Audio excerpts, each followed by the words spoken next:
with Aristarchos Papadaniel and Panagiotis Kountouras.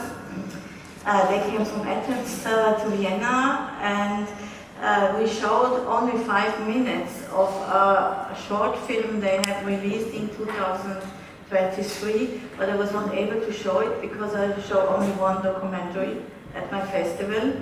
So I decided before that I would show the film from Olivier, but I want to give you the chance now to speak about the feature film, about Mauthausen, the feature film, what you have added, if this part we have seen, this 5 minutes, is also part of your documentary, and how this short film is connected with the feature documentary. We're really touched by watching that amazing film, and congratulations for that vision of current history of Greece and also the world civilization. By watching this film of yours, I feel the relation of our feature as well, the one that we have already created along with Panagiotis, the Mauthausen, because it's about a concentration and extermination camp in Austria. The 5 minutes that you watched were from my rehearsal there in the Mauthausen memorial, in the Greek memorial, one day before the commemoration of the freedom of Mauthausen, which happens annually, every year, during May. So that was just a part of the rehearsal and some shots taken from Panagiotis from the memorials that were around the Mauthausen Memorial. Our feature film is 90 minutes long, and it happened with the collaboration of the Austrian Mauthausen Committee and also the Mauthausen Memorial and the Greek Embassy in Vienna. I would, as you have already heard, I have been honored to be the last performer of Mikis Theodorakis by performing Mauthausen Cantata, the re-edition of this masterpiece, that it is the musical memorial of Mauthausen. And Iakovos Kampanelis, who wrote the lyrics, was imprisoned there for 2.5 years. And the lyrics from the songs are stories that he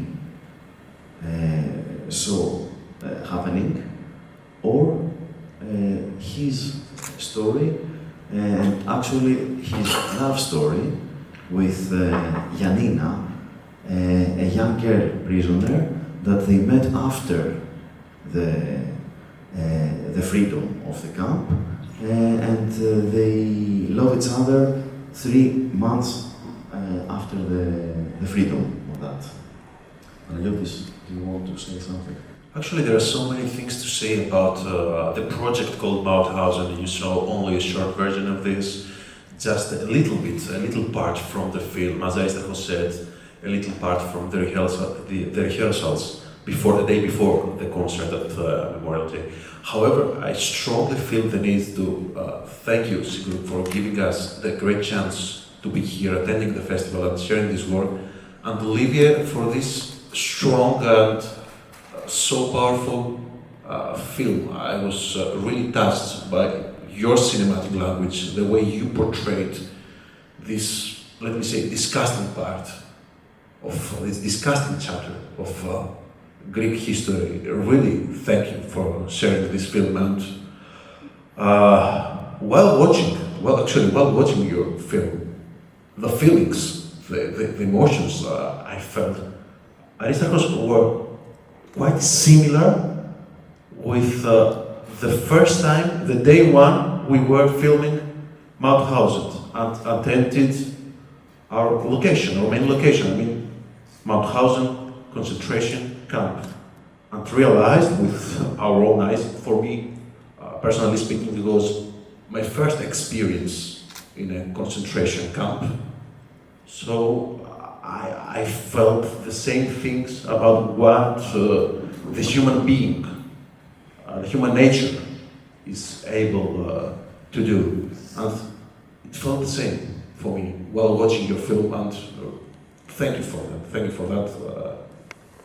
I wanted to share this with you, and sorry for spending some time here in the panel, but yeah, going back to Mauthausen, I really hope that in a future edition of this film festival you'll have the chance to see the full project, the full work, documentary feature film, which, as Aristarchos said, consists of the 4 songs of the Mauthausen cantata with poetry by Giorgos Seferis and the music of Mikis Theodorakis. Also 2 very important parts of Giorgos Seferis' work, the well-known Mauthausen Chronicle, and also an unpublished text by Giorgos Seferis, which was written for a television project, but was never filmed.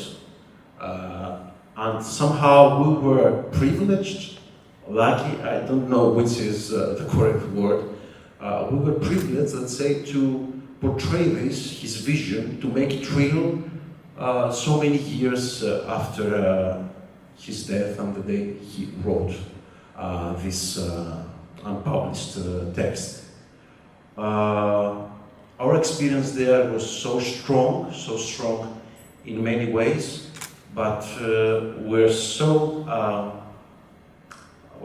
happy for completing this work, giving to you just a glimpse of what happened in Mauthausen, and in the near future we'll be more than happy to share with you the full project, as I said before. I heard, Aristarchos, that you just came from the Chania Film Festival and you won a prize there for this documentary called Mikis Theodorakis Prize. And now I want to ask you about the standing of Mikis Theodorakis in Greece. I mean, I know you do have a special relationship to him, and I would kindly ask you to tell a little bit more about Mikis Theodorakis and his standing in Greece. I feel a connection through the places that we travel through the film. Mauthausen was firstly screened in Los Angeles, and after that we had a special screening in the Academy of Athens because of an exhibition happening there. Iakovos Papadaniel returns to the Academy of Athens. So did Mikis as well, because this film is their new cinematic project. The third presence of the film was in Chania, that it had been awarded by the Mikis Theodorakis Prize, and it was very special for us because Chania is the fatherland of Mikis Theodorakis, and he's buried there. So we paid respect to him, and it was an honor to screen the film to his people.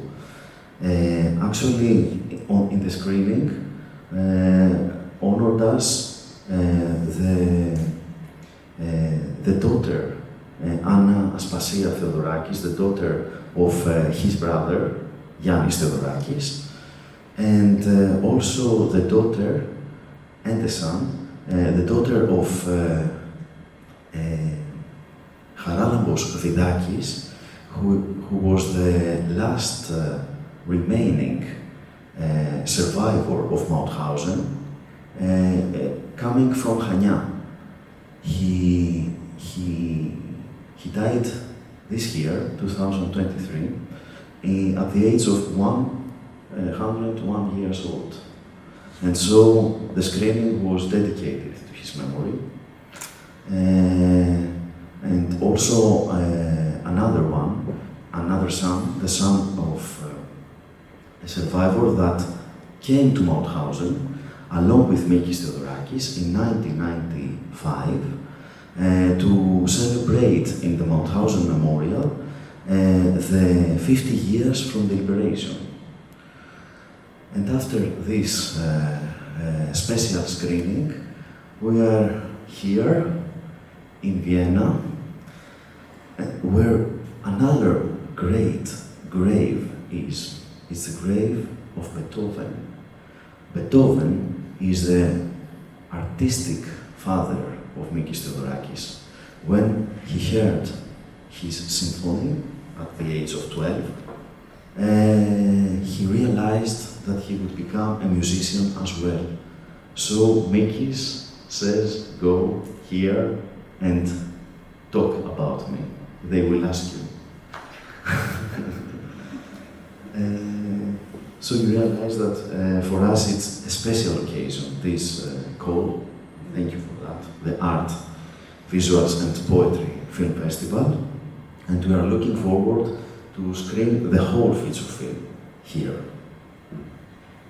Yes, but the question was how in Greece he's a little bit a hero, Mikis Theodorakis. I wanted that you give us a little bit an idea how he is somehow his standing is in Greece.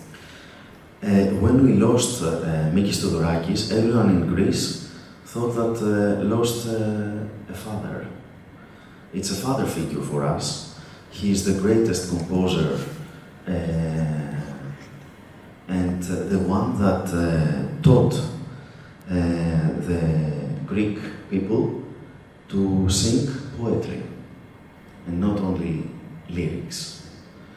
And not only he set music to poetry and to amazing poets like Ritsos, for example, but he also made, through his musical talent, made this happen and all the people sing it, not just I'm doing that for myself or for a group of people. It was something for the entire Greece and, as it happened, for the entire world, because some of his songs are, as Mauthausen Cantata, for example, are considered global masterpieces. So for us, he's a father and a legend. And a legend. He also, his music in cinema, for example, like Zorba the Greek, is like a national anthem. And wherever we travel, in every country, when we say that Mikis Theodorakis is the creator of Zorba, they know what we say. They say it with two notes. It's the most memorable song with two notes. Ta-da! We know for what song we are talking about. And also the Z from Costa Gavras, an amazing film. The music was from Mikis, and also the headlines, the main titles, is the music from Antonis, the song from Mauthausen Cantata, and Z was a thriller, the first political thriller. It was a genre for itself, and won the Oscar. It's the first movie that was not in English that won the Best Feature Oscar. So they made history. But Mikis Theodorakis was also a political man and somehow was also famous for bringing this Makonisos into the memory of the Greek people. As I know, he is also the one who spoke about. He was also at Makonisos. Mm-hmm. And he was the only or the most famous one who spoke about it at the time in Greece.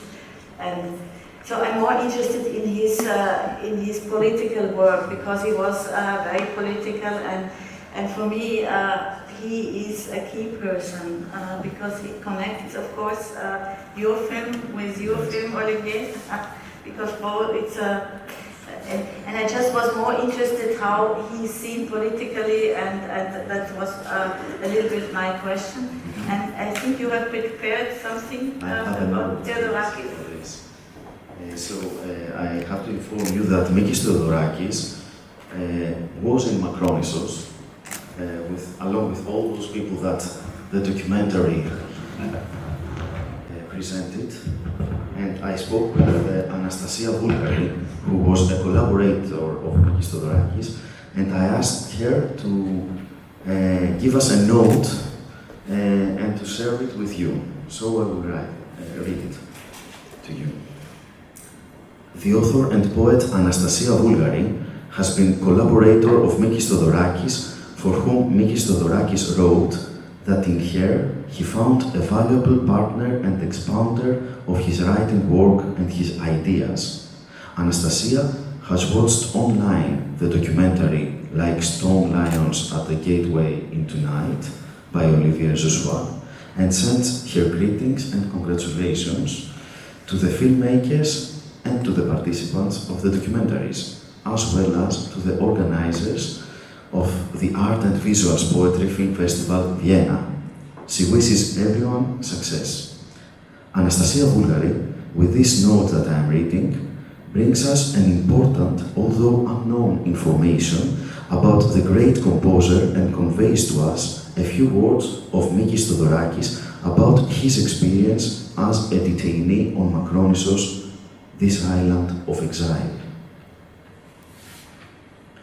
While in 1947 the Greek government, the king and the general staff of the army decided to reopen the concentration camp for political prisoners at Macronissos Island, they did not think, apparently carried away by their strong passion to exterminate every last Greek communist, that they irreparably hurt the Greek society.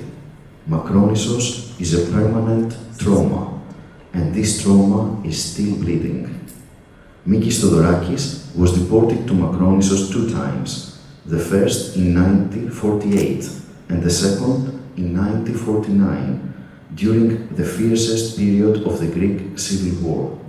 He was brutally tortured along with dozens of his comrades. Every night, Mikis was listening to the cries of pains of his tortured comrades. One night, he swore to capture these cries in a symphonic musical work. So there, in Macronissos, he recomposed his work, First Symphony, and he dedicated it to his tortured and dead comrades. Mikis Theodorakis was the first and the only composer of symphonic music in the world who, as a prisoner, composed symphonic works, oratorios, suites for ballet, suites for piano, trios and chamber music works in concentration camps on Ikaria, Macronissos and Oropos camp. Anastasia recalls that she had written this finding to him on Facebook Messenger. Mikis Theodorakis had replied, "Yes, but every single bullet that didn't hurt my body was the one that hurt my music." What Mikis meant by this was that the imprisonments and deportations, periods 1947-1950 and 1967-1970, deprived him of the possibility of writing many more works of classical music.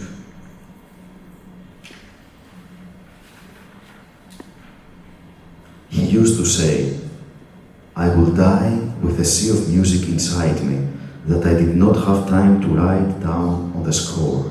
Nevertheless, he composed a total of 400 musical works, almost of all musical genres. In his penultimate book, Dialogues in Twilight, published in 2016, Theodorakis writes about his generation. "We were the generation of Greeks who stood up, who willingly gave our lives for our country, and that was because we had visions. There was pride, nobility, a thirst for knowledge, and a thirst to contribute to the common good. In other words, this generation of the national resistance was the last generation of the free, independent, visionary, and cultivated with truth and beauty. Anastasia Bulgari. I would like to close just by saying that on 6th of June 2018, the University of Salzburg, Wolfgang Amadeus Mozart's hometown university, awarded the degree of Honorary Doctor of Philosophy to Mikis Theodorakis in recognition of his great artistic and political contribution in the areas of timeless music and transnational resistance, struggle for human rights, and political education. At the age of 93, the trip to Austria, Salzburg, was Mikis Theodorakis' last trip abroad.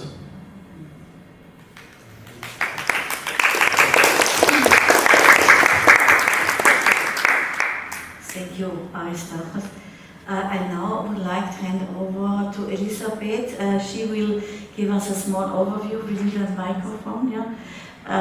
She is a historian, and I asked her to tell us something about the Civil War, that everyone knows a little bit about it, and we can share the same knowledge.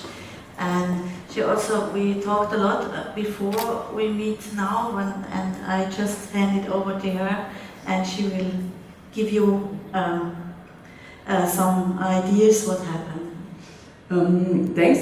First of all, I want to thank you for the invitation, Sigrun, and also to you, the filmmakers, because as a historian, I think I'm more usually dealing with writing history, so narrating history in text or in speech. And for me, this was very interesting now to see this more artistic representation, or how to deal also with historical topics in a very different way. So this was very interesting for me.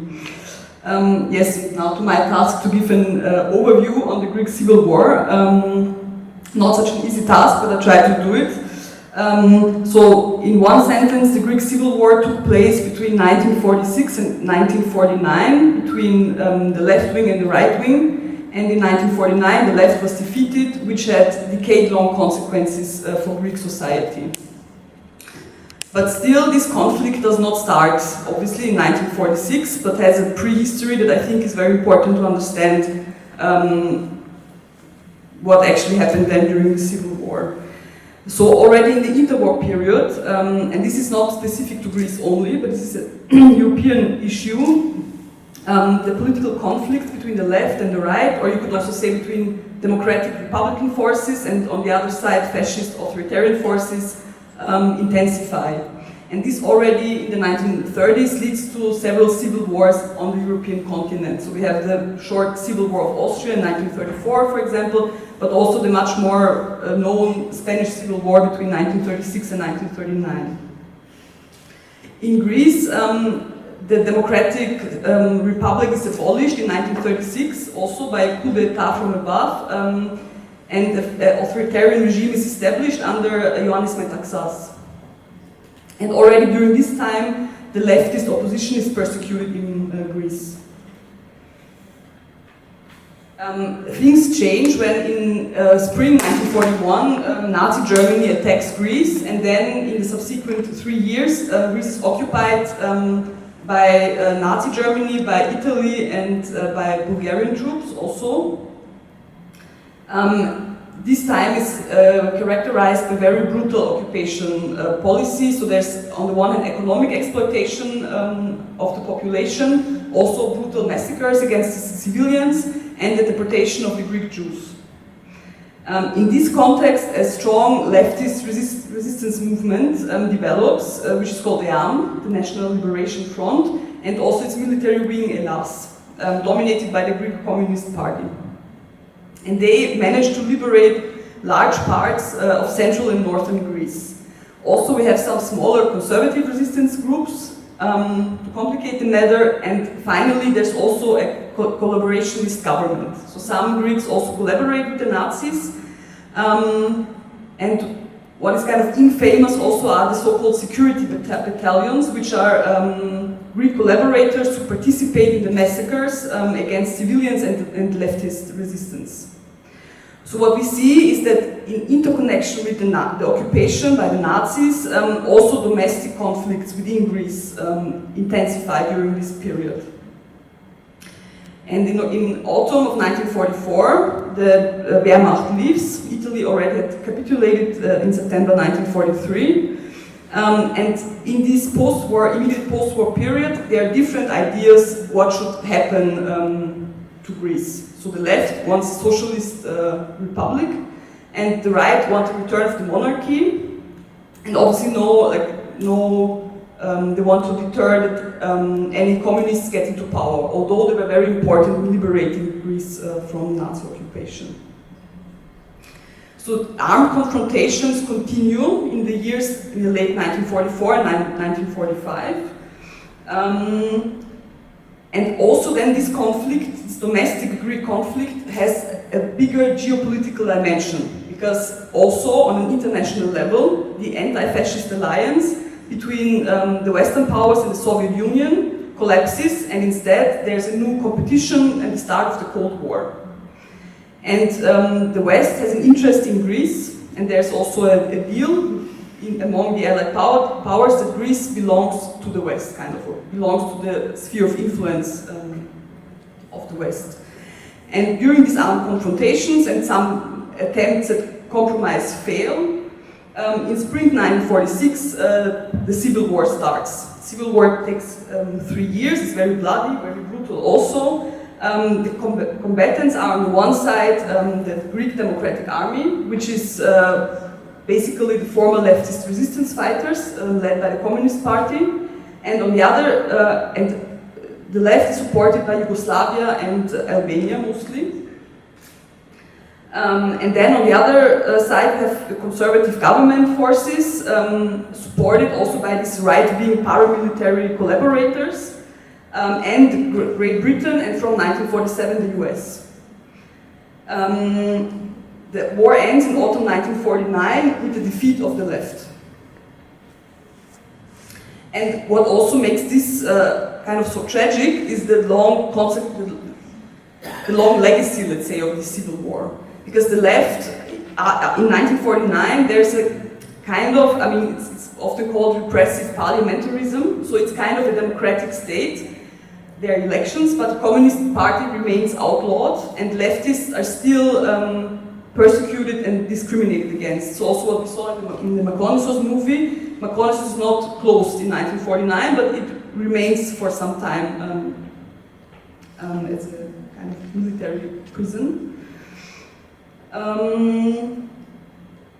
And also around 75,000 people leave the country, they're political refugees, and they settle down in mostly Eastern European countries of the Eastern Bloc, also in Yugoslavia, and they cannot return to Greece. They are stripped of their citizenship. So it's kind of the left is not only defeated, but also excluded from the Greek nation. So if you are left, you're not a Greek. I think it also came out very well in the movie. And this only changes after the military dictatorship. There's a military dictatorship between 1967 and 1974. And only after that, there's a kind of transition period called Metapolitasi. And only after that, the Communist Party becomes legal again, and refugees can return to Greece. But the topic remains a difficult one. And I think until today, but maybe it's we still discuss. Yes, I would be interested. You told me that there was a kind of agreement between the parties that we should not talk about the civil war anymore, and it was manifested by the deletion of the Stasi protocols they had not really Stasi, but they did political protocols a lot, and there was an agreement just to determine this kind of split of society by deleting this archive of Spitzelwork. I don't know the English expression for it.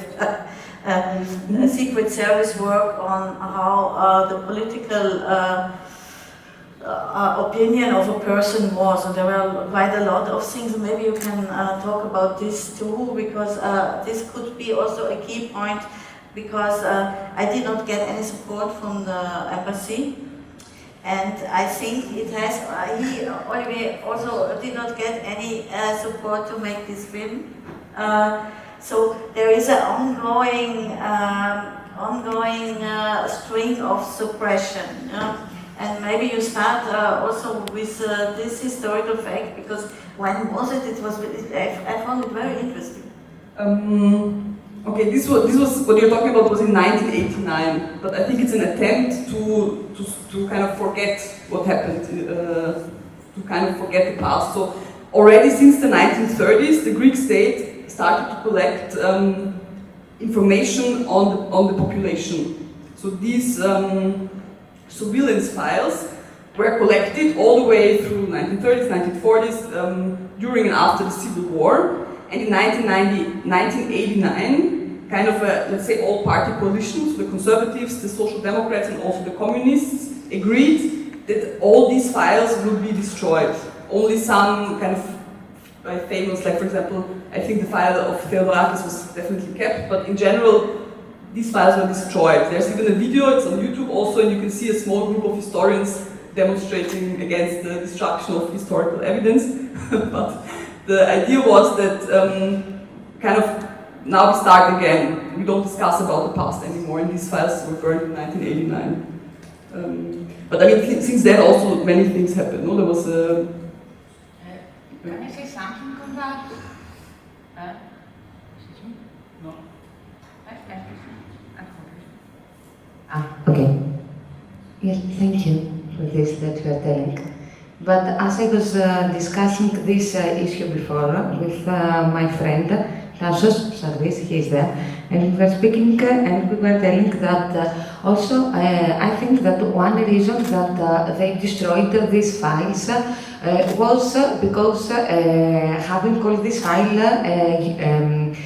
that you know a lot of these persons, so you know also who are their families, so after the surveillance can continue. It was not only that, okay, it's something in the past, but it's only that we don't want to continue the surveillance, and we don't want also to continue this rumor that they are children or relatives of communists. Yes, thanks for adding that, actually. So obviously I had also this more pragmatical approach that persecution cannot continue, kind of, no, with the existence of these files. Yes, it's true. Anyway, I have here an article from Der Spiegel dated on 2018, and it was written by a Greek and by a German, and they say Macronismus is not in the school books, and nobody wants to talk about it, and it's a taboo in Greece. And I think if a country